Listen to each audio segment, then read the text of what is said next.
Welcome to the Standard Deviations podcast, presented by Orion Advisor Solutions and hosted by Dr. Daniel Crosby, Orion's Chief Behavioral Officer and New York Times best-selling author. Today's investors expect more than a transaction. They want a relationship. Show how your firm merges EQ and IQ with Orion's BFI 20, a new shareable assessment developed by Dr. Daniel Crosby that provides you with emotional and attitudinal insights into clients to facilitate more meaningful investing conversations from day one. Get started today at orion.com/BFI20. Hello and welcome to the Standard Deviations podcast. I am your host, Dr. Daniel Crosby, and I'm joined today by another good doctor, Dr. Michael Thomas Jr., professor at the University of Georgia, world champs, go Dawgs. Let's go. Go Dawgs. And the creator of a great TEDx video titled Financial Empathy, the Story Behind the Numbers. And he's here today to get into the story behind the numbers, to talk about how we cultivate financial empathy and better understand our own money stories and our client stories. Welcome. Yeah, thank you for having me, first and foremost. And the other thing is, I just want to take the time to give you your roses. You've produced a lot of transformative work that I think that has been absolutely instrumental in some of the pivot that we're seeing in a financial services space.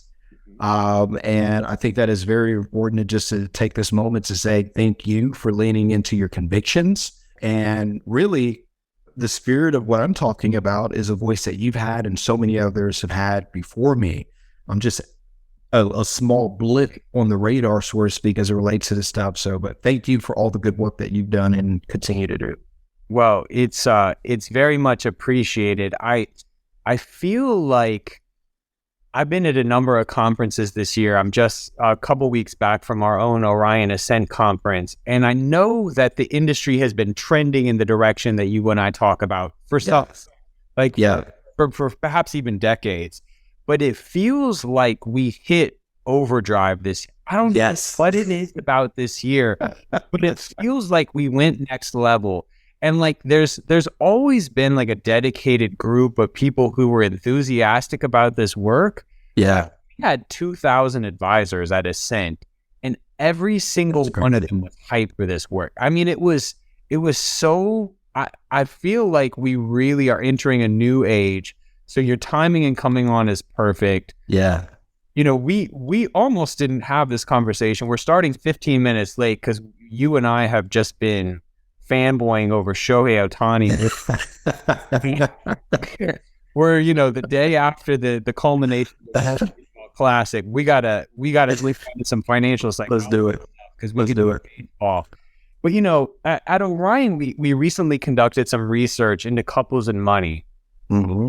And we found that, I'm kind of putting words in people's mouths here, but about 20% of the people we surveyed effectively said, like, hey, I may not have married this person if we had talked about money a little bit more, like before we got together. There's other research I'm aware of that says 2/3 of people think their partner overspends in some significant way.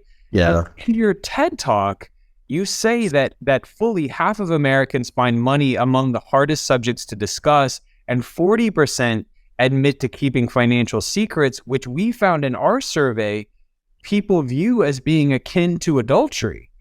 In a day and age when so little is kept secret, right? Like, I feel like there's fewer and fewer taboos. Why does money remain the last taboo? You know what? What's fascinating about money is that I think that money is intrinsically tied in some levels to self-preservation as well as realization of self, right? So unfortunately, money oftentimes becomes taboo because it's a limited resource, especially within a dynamic of a couple and a relationship.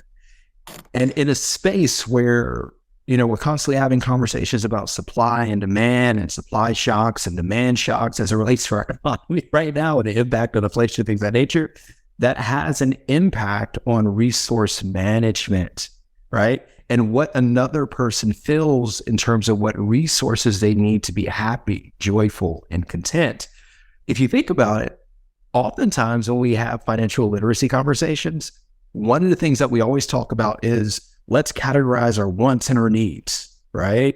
These are your wants, these are your needs. If you don't have the money, forget about the wants. You don't need them, they don't matter. The issue, though, is that in a very practical sense, two individuals engaged in a relationship, one may consider someone else's need a want, right? Right? That's a want. That's not a need. Well, no, actually, for that individual, it actually may be a need. Okay? And the issue there is that when that happens, that means there's an emotional connection to this category, to this dollar amount, to this capacity to do X, Y, and Z. And when we start to unpack that stuff, what we start to realize is that oftentimes that's a coping mechanism, right? That's something rooted in their money story, their history and past. And they actually have neural circuits that have been created in their brain that processes information a certain way, that causes them to feel a certain way when they engage in said behavior. So if I'm someone's partner and I'm saying, we're doing away with your want, and me not realizing that there's an emotional connection here for you, for whatever reason that may be, then that actually does need to be placed in the need category, and it needs to be explored and unpacked more, right? So if we're competing over resources, and I also have this emotional connection to this thing, and you don't see me, why would I want to talk about it? I'm going to avoid it. I'm going to engage in behaviors where I'm going to be able to get my fix or whatever it may need to be with money, because otherwise it's going to cause conflict and tension in our relationship. And I would much rather not deal with it, because this coping mechanism that I've been utilizing all my life, you're preventing me from being able to experience the dopamine hit or whatever it may be that I need to feel good about myself, given a current context and situation. So this whole conversation gets really, really muddy. And the issue is that most couples, like you said, they don't want to have the conversation because it requires deep dives that are emotional, that are sensitive. And what I've realized is that we have sexual intimacy, we have informational intimacy as it relates to social media, but we lack financial intimacy. We just lack financial intimacy across the board because it's all money is a conduit, right? It's a manifestation of something, and it's connecting us to something. Unpacking that and exploring that can be difficult if someone doesn't have the space and the trust to be able to explore those things. So until we unpack that piece of it and get to just the raw human element of how money manifests itself in our lives, we're going to continue to have these conversations about money being taboo, because it's not just we do the budget and X, Y, and Z. It's understanding the story beneath our numbers, understanding the why, understanding the where did that come from, and then actually repacking and reframing that information in a way to say, hey, are you still bounded, right? I created this coping mechanism or this adaptation to a circumstance and situation because I was bounded at one point in time. And this is how I came to behave with money. Am I still bounded by those same circumstances? Time, resources, information, security, and safety. So what happens is, as we move forward in our lives, we still hold on to this version of ourselves or this past version of ourselves. And it's hard to see the self that we've become, right? So all of our behaviors, even though we can be in a great neighborhood, a great community around amazing people, still feel a sense of heightened alertness because of past experiences and not being able to be comforted in what this new normal is, because I haven't actually taken the time to unpack old self and to actually be able to see my current self. And it takes the space to be able to do that. And unfortunately, those feelings that are caused from that anxiety, fear, whatever it may be, can manifest itself in a way that we utilize money, and it can actually inhibit our capacity to receive other people's understanding about money, because we don't understand anything other than, hey, we said that we weren't going to spend so much on PlayStation store for games this month, but we don't know that that individual, the way that they coped from family circumstances was through gaming. Yeah. Right. So completely cutting that or doing away with that actually can have implications in terms of not being able to communicate around money. So I'll stop there. So we're going to perhaps throw out every question that I prepared for you, because I feel like you gave me some good stuff there. I don't know that I've ever heard financial intimacy talked about in much detail, but as soon as you bring it up and you juxtapose it with other types of intimacy, it's immediately apparent to me how important it is. It's huge. How can we achieve financial intimacy? Because I think, like sex and other types of intimacy, it requires vulnerability and letting one's guard down and things like this. And I think it requires an element of self-awareness that I think many folks lack. So in as practical a way as possible, break down the importance of financial intimacy and how it's achieved. Yeah. So the best way that I can think about financial intimacy and its achievement is that, one, we have to create spaces to engage in what financial intimacy is. And I think that one of the first areas of that is financial socialization. And so I actually think that we socialize kids and individuals to not be financially intimate, because a lot of the information that we provide to children for financial socialization is paternalistic in nature, right? So it's, hey, you need to do X, Y, and Z. You need to do X, Y, and Z. You need to make sure you save. You need to make sure you invest. You need to make sure you do all these things.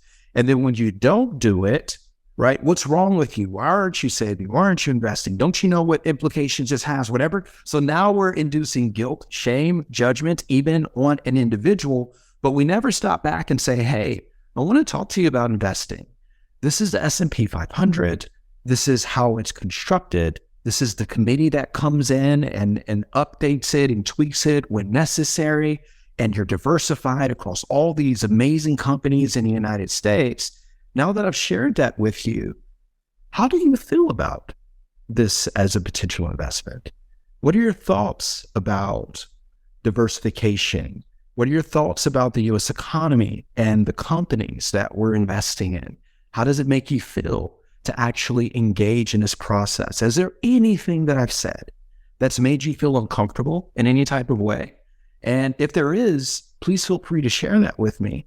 I'd be more than happy to explain a little bit more to help you along your journey of understanding so that you can make the best choice possible, right? Think about it. When we talk to our kids about our save, give, spend funds, right? I start with earn. You can't spend anything you haven't earned. So let's talk about entrepreneurship and how to make some money first, right? But oftentimes what I see when we talk about give is that we just have kids put money in a jar. Well, what is the kid giving to and why, right? So if we're going to create a give fund with a kid, we're going to say, hey, is there something that you think is really, really important in the world? Are there animals that you would like to protect? Or is there something to do with homelessness or whatever it may be that you see that you said, if I can do something about it, I would want to support that cause, right? And then kids, even as early as 3 or 4 years of age, oftentimes, if they can communicate effectively, will be able to tell you, yes, I really love dolphins. Yes, I really love X, Y, and Z, and I want to do more to da-da-da-da-da. What we're doing is we're engaging in financial intimacy, because intimacy in and of itself is a deep personal knowing. It's being seen. That's what financial intimacy is, right? Or intimacy in general, but financial intimacy is being seen. And then also socializing people say it is okay and safe to be seen, right? So when people grow up in spaces of judgment and within their systems that are bounded, right, based on cultural norms, trust and reciprocity based on those norms, and the type of information that's disseminated within those systems, even though I may feel differently, I don't step out of bounds, right? Because if I do step out of bounds of the system, there are social sanctions. And we're constantly navigating those bubbles through every element and stage of our lives. So we wear the mask. They're one of my favorite poems from Paul Laurence Dunbar. We wear the mask that hides our face, right? And so we do that. And what happens is if you have this person over here who's been navigating all these systems and wearing the mask and has never actually been seen, but it's been socially acceptable that as long as you wear the mask and you keep trudging along, right, that things are going to be okay. And then you interact with this other person who's navigating their system and they're wearing the mask. And you get together, and guess what? Do you even have the capacity for real intimacy, right? Let alone financial intimacy. And what happens is that we navigate these systems that fail us when we come to the union element of this in relationships, because we haven't developed the capacity to be seen and to be vulnerable. So what happens is you have to learn that on the fly within a relationship, and that can be tough, especially when we're well beyond the puppy dog years of love, and it starts to become work. And we actually have to begin to start communicating. And in communicating, we have to actually engage in our own vulnerabilities and stories. But because we've navigated systems where we haven't had the opportunity to unpack in vulnerability our own stories and our own feelings about the way, now we don't even know how to do that because we haven't developed the capacity to do it.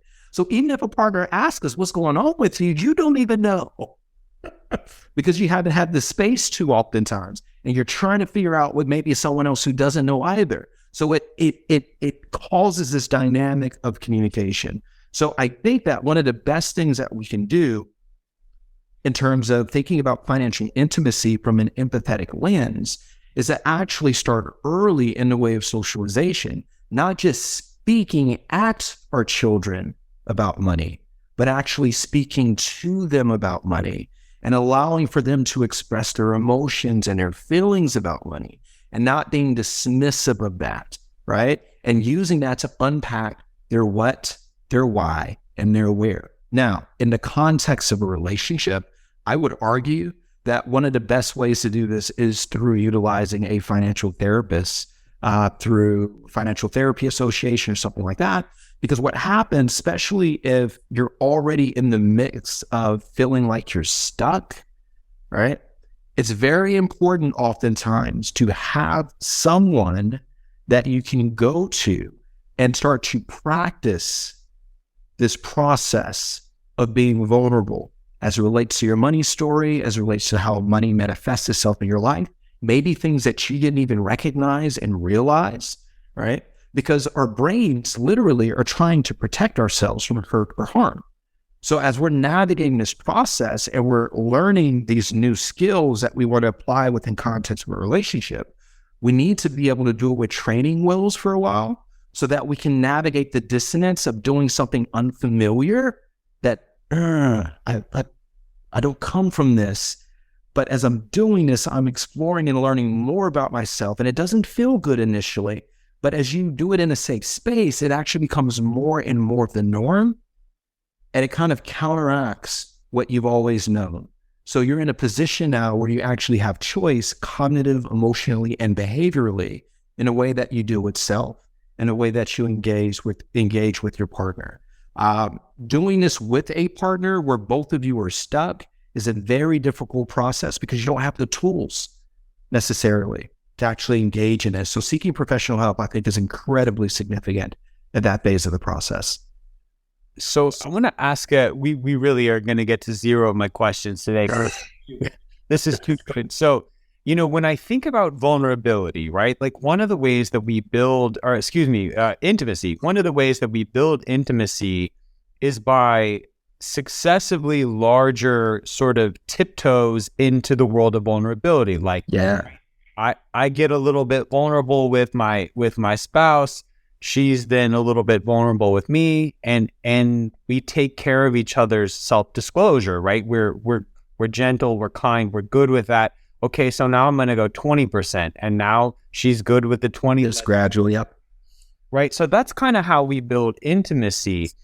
I liked your metaphor of the mask, because one of the things that I think is true, though, is sometimes we all have these masks when it comes to our financial lives, but sometimes it doesn't feel like a mask. It feels like our face, right? Yes.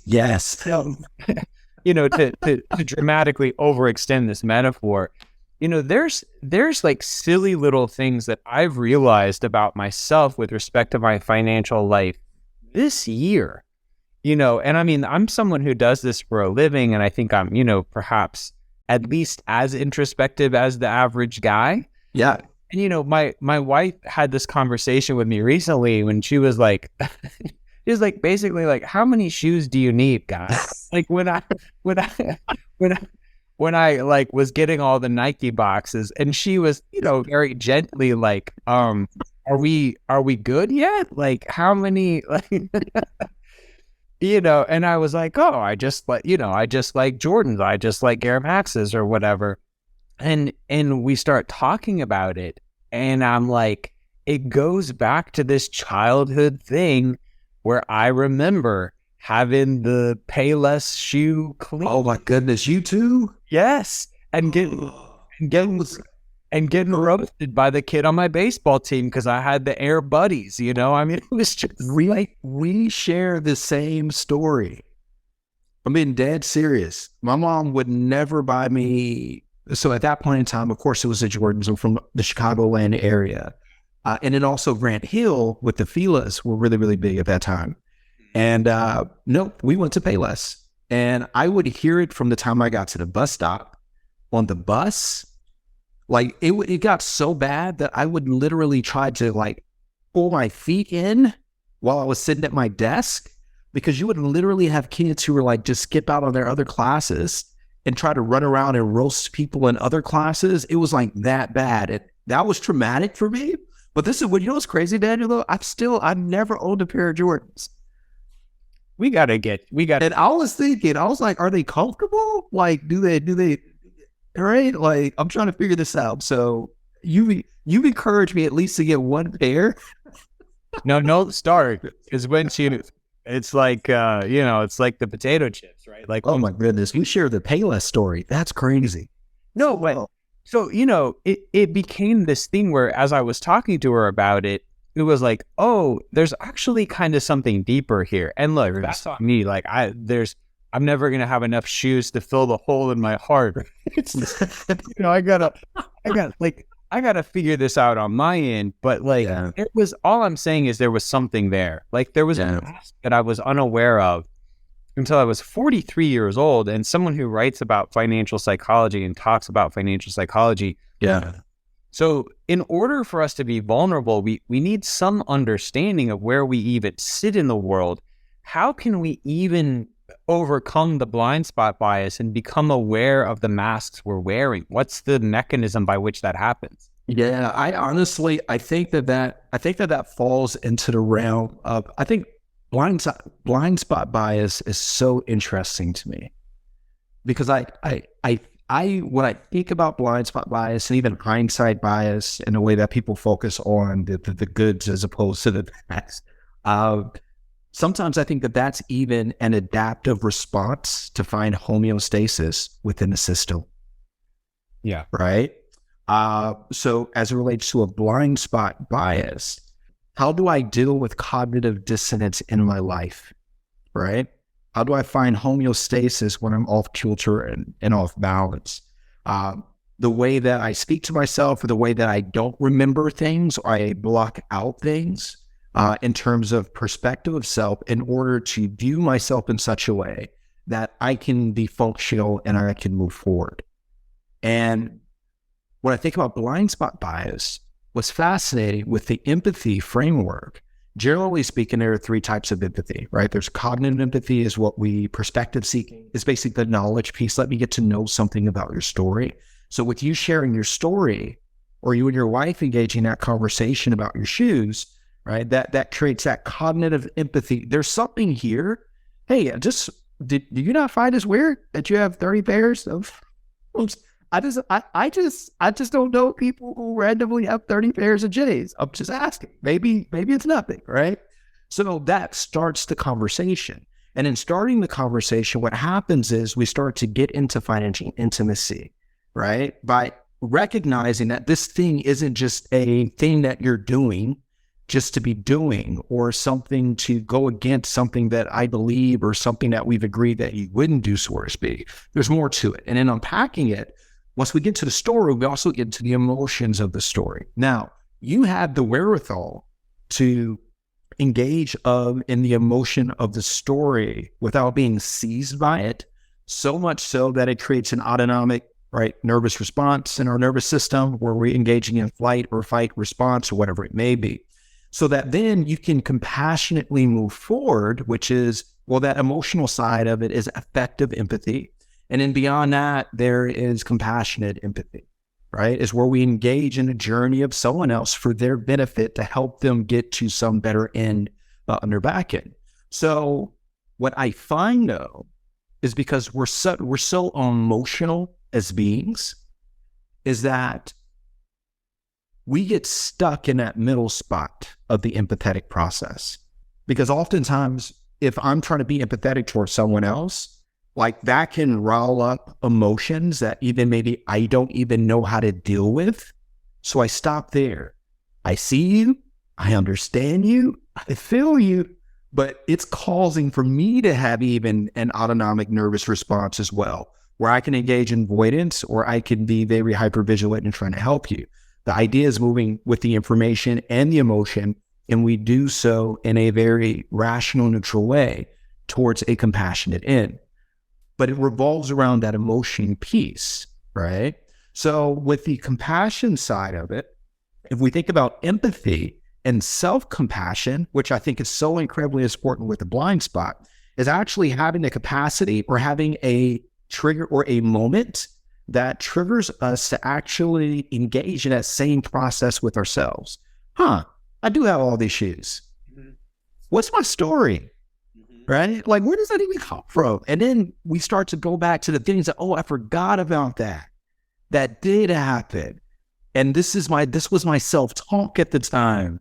And I always said, if I'm older, I'm going to have the best of this. I'm going to have a nice house. I'll have a nice car, so on and so forth. And then once we go there, then we have to go into the emotional side of it. And even with self-compassion, just like with empathy, from outward to us, but inward through us with compassion, we can get stuck in the emotional relic of the past. So I really think with blind spot bias, and I don't really know all the literature of blind spot bias and why it happens and what are the determinants for it, but I would argue that engaging in a process of self-compassion and exploring our past behaviors and circumstances, creating the capacity so that we can engage in a healthy way with our own emotions, right? So we see ourselves for who we are today, and we also understand that we're not the person in the past, but there's still growth and things that we need to do today because we're impacted by decisions that we've made in the past.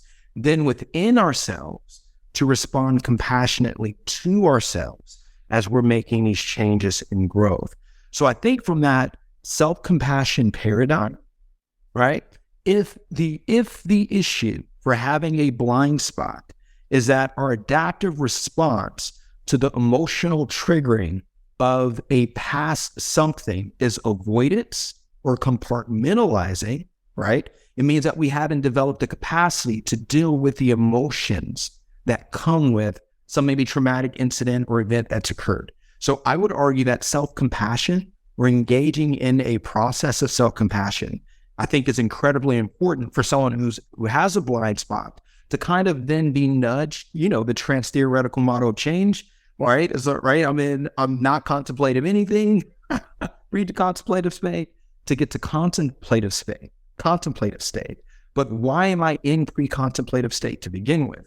What are the origins of that? So one of the things that I've seen is creating space and teaching people how to be compassionate with self, as opposed to being hard or just working through it and not thinking about it, whatever, and you just move. So now you have a no excuse, it doesn't matter, XYZ mindset, then it's very hard to actually see context in the lives of other people, because guess what? We haven't developed the capacity to see context in our own lives, right? So I really think with that blind spot bias of things in a way that we perceive ourselves relative to others, is that we've developed the capacity to work through difficult circumstances. But I don't think that we've always done a good job of unpacking those circumstances in ways that we actually have any type of real intimacy with ourselves and understanding of ourselves.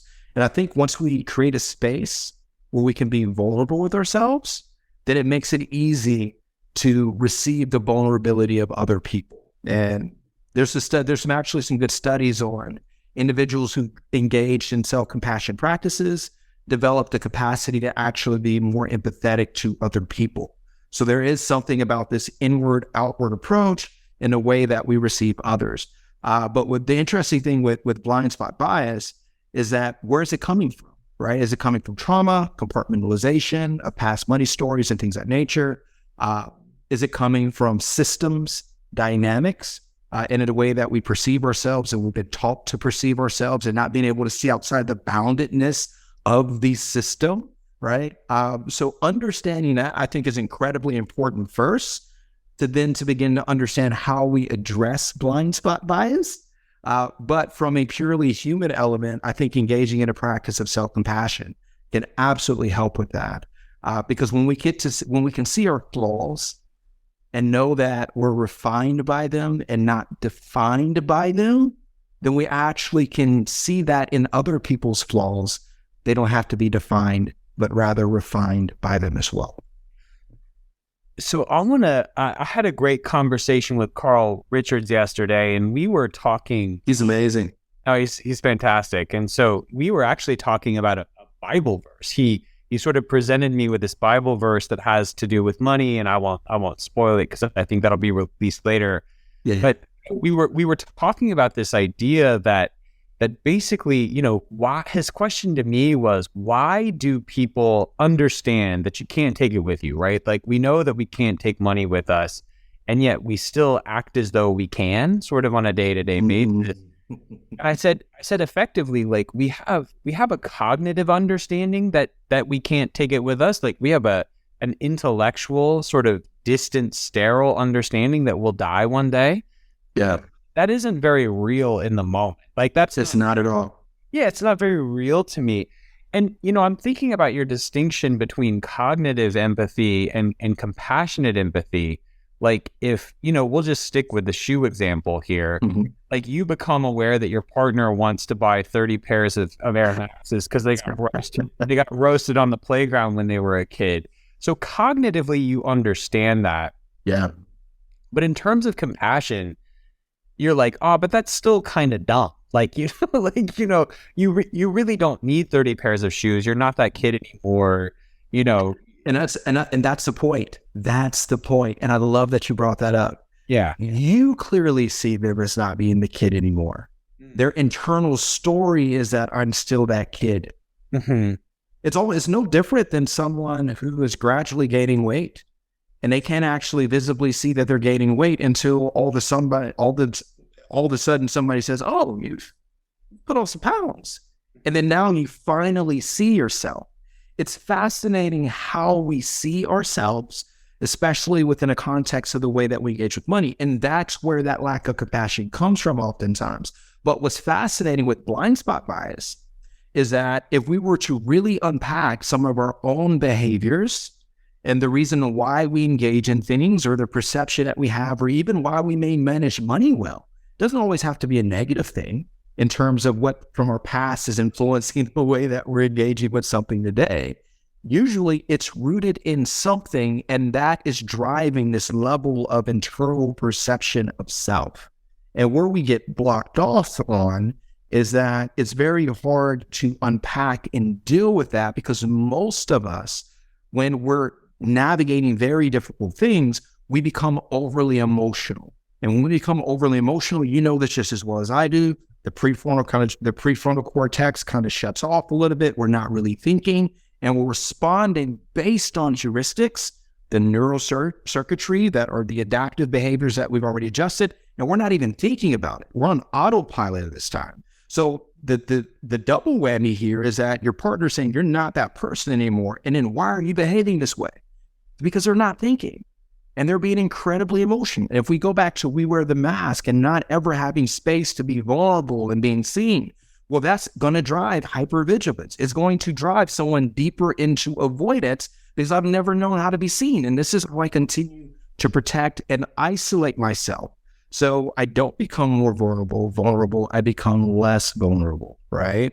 And it is a very fascinating paradigm and perspective. So speaking of Bible verses, one of my favorite ones is Ecclesiastes 7, 11, and 12, which is money and wisdom can get you almost anything in life, but wisdom is the only thing that can save your life.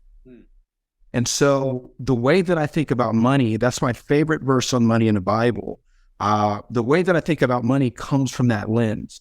It's what is the wisdom behind the money, whether it's how effectively utilizing it to get rental properties or to establish wealth or whatever it may be. But if we even step back a little bit further, what is the wisdom behind how I even engage with money or how my partner responds with money? And how can we use wisdom in a way that we manage and we build something together with real intimacy and this union of becoming one?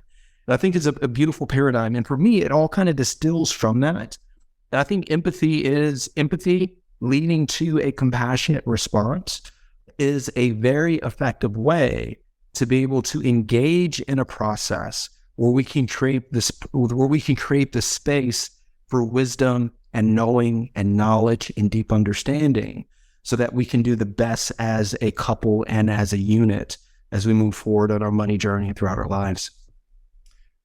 One of the things that I've learned from Carl is to know when to shut down a conversation. And I can't think of a better point than your great point there about the combination of money and wisdom. So I can promise the listeners, well, if you're willing, Dr. Michael, I can promise listeners that there will be a part 2 where I ask the questions I intended to ask you the first time, and we talk more. But what I got to say, the best kind of conversation is you just go where the river takes you. So flow. Yeah, I appreciate your time today. If people want to know more about your work, if they want to watch your TED Talk, if they want to read what you write, where can we find your work? Yeah, so really, quite honestly, you can find me on LinkedIn, Dr. Michael G. Thomas Jr., UGA. I'm also in the process of getting ready to publish my first book called Black Financial Culture, Building Wealth from the Inside Out. That will be on Amazon. So if you want to learn more about that, you can go to blackfinancialculture.com. That will be released on April 13th. You can find the TED Talk, Financial Empathy, Understanding the Story Beneath the Numbers on YouTube.